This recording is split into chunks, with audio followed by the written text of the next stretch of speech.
Hello, Facebook world. Hello. We were just laughing because Pam said she's very glad that I'm her height. Now, you Yes. can't really see the full picture here, but both of us are probably about, what, 5'1", 5'3"? I've shrunk. 5'2.5". You are not. I am so. Well, whatever. We'll measure ourselves later. Anyway, we are live right now at the Liberty Distillery in Granville Island, and Pam is here shooting for her next video blog series. So we're going to take you on a quick tour around the inside workings of this place. It's quite amazing, and it's not a place you usually get to see. So you're going to get the inside look here. Right, Pam? Yes, the back room. Right. So anything you want to tell your viewers right now before we start taking a tour? It's before noon and we're going to have vodka. I'll have to show you, but we just had a little finger taste of some vodka that's coming out of the distill. Okay, well, I'm going to turn the camera around so you can actually see. Here we go. All right, let's start with this because this was so good. So this is Lisa Simpson, and she is the owner, director of marketing for Director of Operations. And she is going to give us a quick tour of what they're doing here at Liberty Distillery. But we want to make sure Yes. what they were tasting was our Truth Vodka, which is Yes. actually coming off the stills right now. So go ahead, Pam. Second dips for the morning. Awesome. So I'm going to take you on a real quick tour on how we make it. So it's really important to know everything we make, all of our spirits are made from 100% organic BC growing grains. And we're using wheat for our vodka and our gins and barley for our whiskey. We're going to be releasing our first 3-year whiskey this year. But real quick, we'll do a quick tour. Just be mindful of where we're stepping. So come on this way. So we might even do a little bit of it backwards because as you can see right now, we do actually have a bottling taking place, and I do believe it's our Endeavour Old Tom Barrel Aged Gin.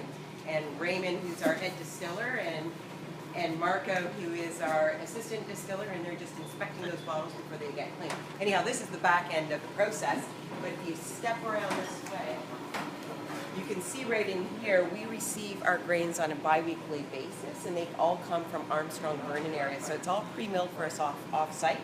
We use our bucket elevator here, which gets moved in front of our mash tun to transport the grains into the mash tun.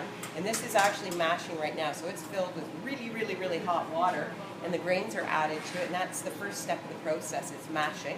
It takes about 5.5 hours, and we're converting the starches to sugar, to fermentable sugars. So at the end of that period, we'll have sugar, a sugary syrup, or what's referred to as the wort, similar to beer making.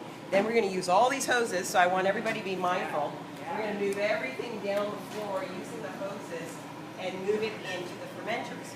So all of these vessels are used to then ferment the syrupy or the wort that comes off. So we add yeast, so similar to bread making. And the byproduct of the yeast working on all that sugary water is ethanol or alcohol and CO2. So after about 3.5 days, we have a low alcohol, or what's referred to as the wash. The wash then gets transferred into our stills. And here, as you can see, we've got 2 stills that are working simultaneously. And we use the still on the right-hand side to make our whiskey. And we've got our rectification stiller, which we use to make our vodka, as well as, of course, the rectification columns. So with distilling, I won't get into it because I don't think we probably have enough time to explain all of the detail around it. But really with distillation, all we're doing is we're bringing it to a rapid boil, and then based on the chemical properties of the different types of alcohol and water, which all have different boiling points, we're actually boiling. This is a closed vessel, and that spirit vapor, as this comes to a boil, the vapor comes up, it refluxes, it touches the copper, it refluxes and cools down and drops back down until it stays in a vapor form. And that's all based on just basic chemistry as far as your boiling points. And so then that spirit vapor will go through and through the columns, and I'll explain on the other side. So we're literally cutting layers into the alcohol that's going through. So what mindful of over here, and we're going to have to be careful as we step through here. Now we're back over to the other side. Now there's a lot that goes on in between. Of course, yeah.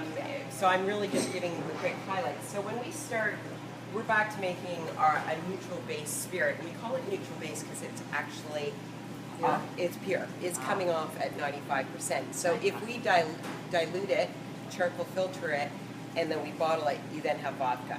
Or we can use our neutral-based spirit, put it back into the still, suspend our botanical basket to make our gin. We have whiskey coming off the stills right now, which will then go into barrels. But as you can see, if you look up here, that spirit vapor is coming up and it's refluxing. Wow. It's refluxing against the bubble plates, and it's going to go all the way through and through the pipes into the second one, eventually make its way back through the condenser, and the condenser cools that vapor, which returns it back into liquid form. So basically, the first alcohol that comes off the still is your higher alcohols. It has a lower boiling point, so that's methanol, acetone, acetate. Think paint thinner and nail polish remover. And then the second portion, so on the second distillation, we'll do what's called the distiller's cuts. So the first cut is the heads, so that gives you a headache. That's the methanol. I had one of those once or twice. Yeah. The second cut is what's called the hearts, so that's dear to your heart. And the way we know when to make those cuts is by how much alcohol is in. We look at the hydrometer. We look at the actual temperature. There's temperature probes throughout the system. So it tells you right here? Yeah, that's the hydrometer. Oh, I see. And then there's temperature probes throughout the system, so we can look at the panel. But the most important thing in order to discern when to make the cut is by the taste. So you go by the feel. So it's staying liquid on my hands. I'm going by the smell, so it's a little bit sweeter. Oh, very sweet. And then taste. So if this was heads, it would be real. It would smell like paint thinner, and it's extremely pungent. It's horrible. And as it moves into the hearts, it becomes very sweet. And it stays on your hand. And then as it moves into the tails, it will have a lot of viscosity, become more slippery and oily, and start becoming bitter. So we make a cut again, and then it carries on to the rest of the process. Now, if we are making whiskey, it's the same process the whole way, but we'd be using barley. We would not use the rectification columns. We would only use the whiskey still, and we would triple distill, and then eventually it's going to be proofed down to 65% and then go into the barrels in our barrel, into our barrel room. And it has to sit there for 3 years. Wow. So that's what kind of goes in the background in a very high level. There's a lot more detail. I'd love for you to come back. We do full distillery tours every Saturday and Sunday at 11:30 and 1:30. And tastings are also included. And if you're not interested in a distillery tour, you can come down, of course, and have a cocktail. We're open 7 days a week. And everything is made with our own spirits and house-made cordial syrups and freshly squeezed lemon and lime juices. And they're really good. So and I think we now have to go have one. I think we do. Okay, let's go pick something. See you soon.